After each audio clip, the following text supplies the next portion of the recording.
Welcome everyone to Press Start. My name is Jeremy and I hope you are all having a wonderful week. Sega announced recently the official name of Project Sakura Wars and a release date for the game in the West. It will be officially called here Sakura Wars and will drop for PS4 on April 28th. There's been a demo out in Japan for a while now, and I actually had it downloaded since it dropped, but I never played it. Why, you may ask? I'm not sure, but I just haven't. So I decided with this announcement, it was time that I pressed the X button, or cross if you are uncultured, and loaded the game up to give it a chance and give you my thoughts on the gameplay. But before I do, if this is your first time to the channel or you're returning for a second video, be sure to hit the subscribe button so you can be notified of future videos. And if you like what I'm doing, give this video a thumbs up and leave a comment down below on your thoughts of the gameplay. All of this really helps me continue making new content and could potentially expand on what I'm able to offer. So without further ado, let's get to the video. Let me start by giving a quick background on the series. Sakura Wars was introduced in 1996 as a tactical role-playing dating sim visual novel all blended up into one game for the Sega Saturn. It went on to release 5 other main entries into the series and a number of spin-off games. The last one was made in 2005 and localized for the West for the PS2 and Wii back in 2010. Since then, the series has been radio silent. That is, of course, until the most recent game was announced at Sega Fest 2018. The biggest difference, though, in this game is that it is no longer a tactical RPG, instead going the route of an action RPG. The dating sim and visual novel elements are still expected to return, but a big difference is the game seems to have more cutscenes than before. I will admit I was extremely hyped about this game until I heard the change to action and my heart sank. If you remember from my top 5 Final Fantasy games video, I said I continue to look for a tactics game to grab me like Final Fantasy Tactics. Well, I mean it. However, when the demo came out, I decided, let's try this out and see if the excitement for the game returns. Well, did it come back? Let's break down my thoughts on the demo.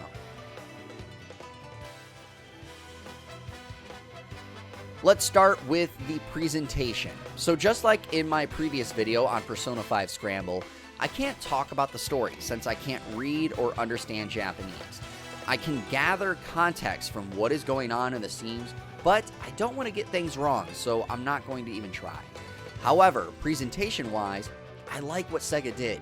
I'm a sucker for anime-style graphics, and I really feel it fits well with this game. And when you remember it's an action RPG with the dating sim and visual novel elements wrapped into one, the graphics really stand out and fit well. The colors are vibrant and each character has a distinct look that I genuinely enjoyed. Except for one thing. These noses.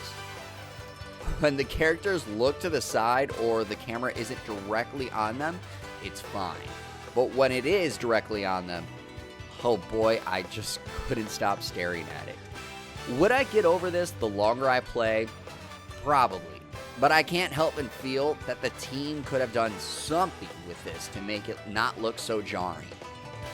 Anyway, cutscenes looked great and smooth. Because I couldn't understand what is going on, only the opening cutscene threw me for a loop because it felt like we were just jumping around a ton. Now, for the part that scared me though, the demo incorporated a lot of choice sections. I'm going to assume this is the dating sim aspect of the game. I was pleased to know I got the first couple right. And how do I know this? The audio cue. I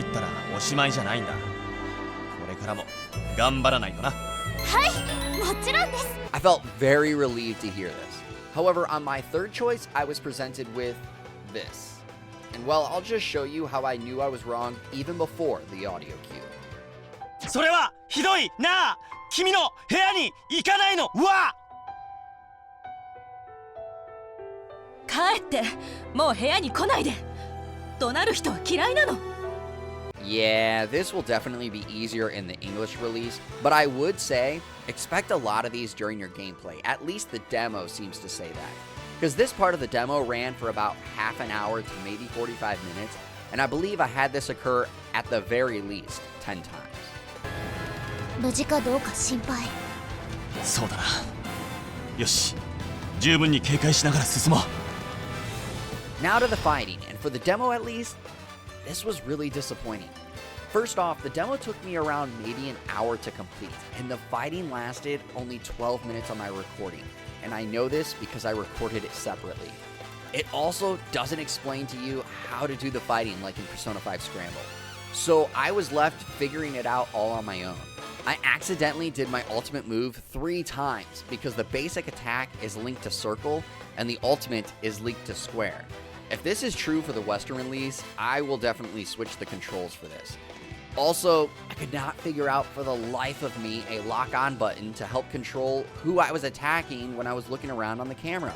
I'm not sure if this is missing from the game, but if it is, I'm not sure what Sega thought. I feel any action RPG should have this, and it felt like the game was incomplete to me because of this missing. Now to the actual combat, it felt fine. I wasn't overall impressed with the attack animations or the power when the hits landed. It also felt at times like I was sluggishly moving around. Maybe this is going for more of a grounded mech fighter and not trying to replicate fast movement and what you would anticipate is very heavy machinery. But then you look at how quickly you can dodge and move around and how quick the combos come out at times, and I just wasn't so sure of that. Again, would this feel more comfortable or normal the longer I play it? Probably. Should I be comparing it to other action games that don't include mechs, like Persona 5 Scramble? Maybe not. But action games usually include a little faster attack animations to make you feel all-powerful. And for me, I just didn't feel it in this game.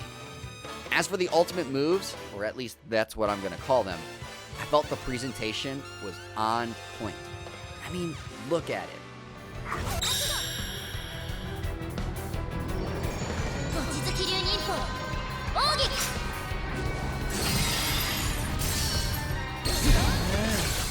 もっと踊れ踊れ命がけのダンス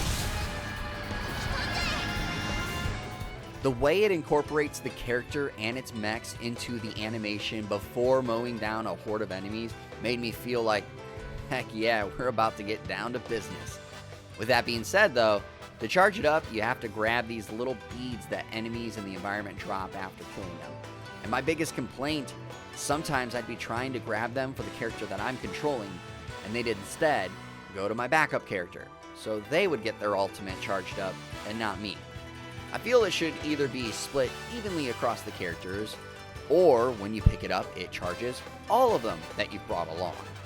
Now, again, this fighting portion was really short, again, only 12 minutes, and I was surprised when it ended, so who knows what other mechanics this game is hiding and how far this battle actually is in the game. I will fully admit, this demo was somewhat of a disappointment, and I'm not sure it did enough to sway me to a purchase. I could see myself possibly getting the game when it goes on sale, or at least renting it to give it more of a chance when I can understand what is going on. Also, maybe the game is for its dating sim elements. Maybe that is the actual focus, and the action part is just what's going to help keep casual fans interested. I'm not sure though. I just know gameplay-wise, I'm not sold, and that really disappointed me since I wanted it to change my view and get my hype going for this game again. For now, that's all we have for this video. Once again, if you liked the video, be sure to give it a thumbs up and comment down below on your thoughts of the game. Also consider hitting that subscribe button and maybe hitting the bell to be notified every time that I post. Thank you again for watching, and as always, remember your gaming news starts right here.